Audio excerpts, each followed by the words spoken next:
I walked through the mall towards Nordstrom. That's where I was told to meet Jamie, the district manager for the candy company I was interviewing with. I seemed to make a good impression over the phone, so I hoped today would go my way. We met at a table in the cafe and talked for what felt like an hour. The interview was so smooth, it felt like we were old friends meeting for breakfast.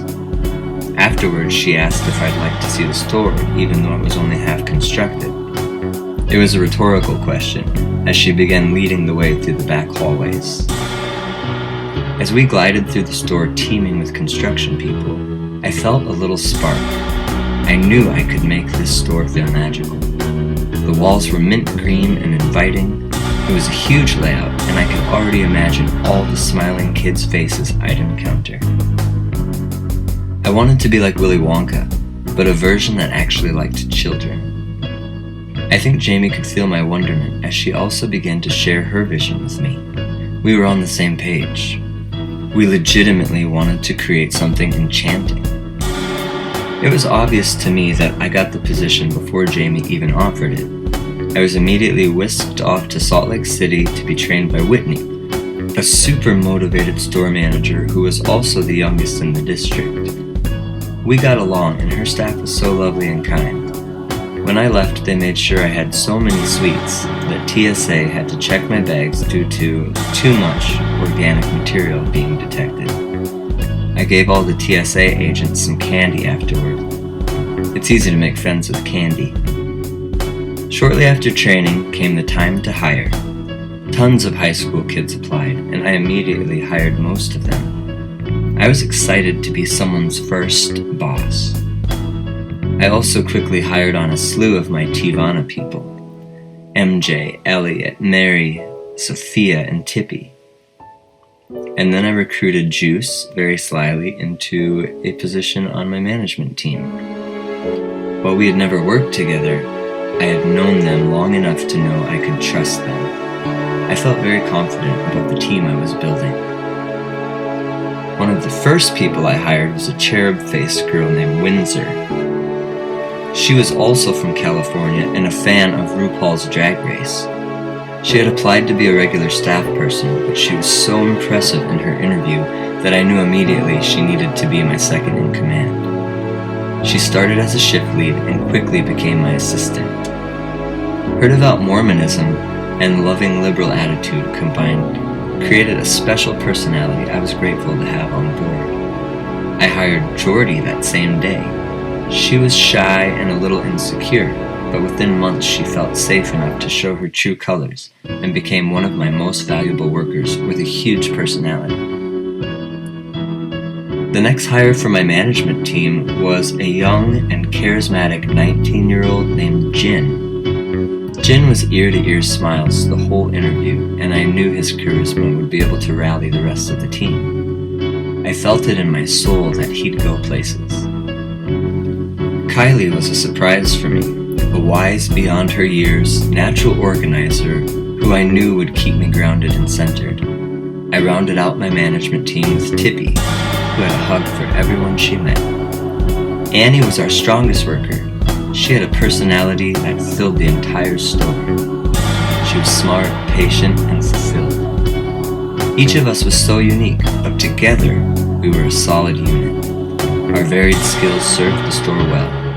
I had assembled something majestic. With Jamie as our leader, we were set for success. As soon as the store was stocked full, it was time to get the staff trained for the grand opening. My first training exercise involved inviting some friends and family to come in and do role plays with the crew. I gave each of the volunteers various customer types, and we recreated what a busy store would be like. In one memorable exercise, Katie hid on her body some pretty unbelievable items, including an 8x10 square of unicorn bark. The staff learned quickly how to spot a thief. The first year working there felt like a utopia. Besides firing a girl for making a homophobic slur on day one, not one other person left my staff for the next 13 months. I was constantly scheduling more hours than I was allocated, simply because of the amount of staff I had. having such a high retention rate only speaks to the magic we all felt working there. And we figured out very shortly that it was the camaraderie between us all that kept the store sparkling. We were a strong unit. Before too long, Windsor moved to Utah to run her own store, and the company environment changed in a way where they didn't see Jamie's optimism as the right form of leadership and let her go. Suddenly, my district was being managed by Megan, who seemed to give two shits about people and only cared about bureaucracy and numbers. She never had a positive thing to say that didn't feel forced. She was an alpha personality, a real do what I say or else type. And it was becoming my personal hell. I never felt set up for success under Megan. She didn't seem to understand the true concept of coaching. Instead, she just expected me to know what she wanted and to get it accomplished. And then the times I was given goals to strive for, there was no process for me to follow to achieve them.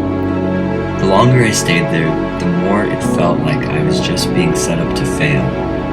Then one day, Megan was replaced by Angelique, another store manager in my district who was being promoted. But instead of becoming the safety I looked for in a leader, she just turned out to be another Megan, this one with a smile. I finally decided to just stop going to work. I didn't quit, I didn't call anyone, I just stopped showing up. I couldn't continue to be overworked and underappreciated. All those dreams that I had when the store first opened had become an anxiety-inducing nightmare that I couldn't wait to wake up from. Most of my staff had already left, and MJ's departure pretty much cemented my plans. I was going to wait out the holiday season, but instead decided to vanish the week of Thanksgiving. They didn't even try to fight my unemployment claim. I used to love walking through that store and explaining every aspect of candy to whoever would listen. Giving out a sweet treat to someone and seeing their faces light up brought me so much joy. I like making people happy, and candy always makes people joyful. My larger-than-life personality paired well with the product and was a treat for everyone, but my inexperience in dealing with a corporate culture that doesn't value individual people very much didn't vibe with the goals I had in mind. I was loyal to a fault, and they walked all over me, so I vanished. Leaving destroyed my confidence, but was also a blessing in disguise.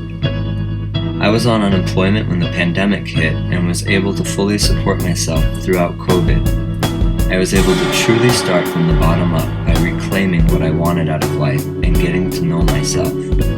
I felt bad for the people I had left behind, but the ones who stayed found a way to create their own way.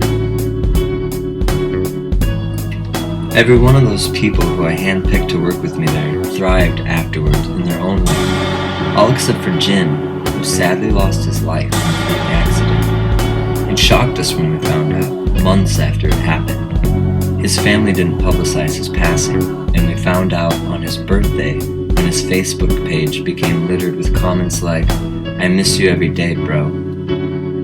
I had to reach out to one of his closest friends to get answers.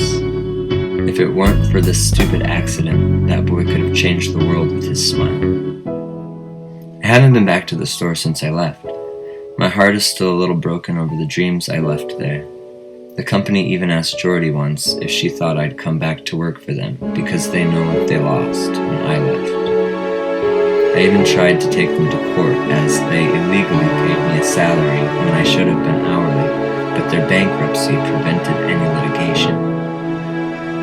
It was then that I finally found the strength to let my grudges go and begin to move on. It's just sad that working with sweets was one of the sourest jobs I've ever had.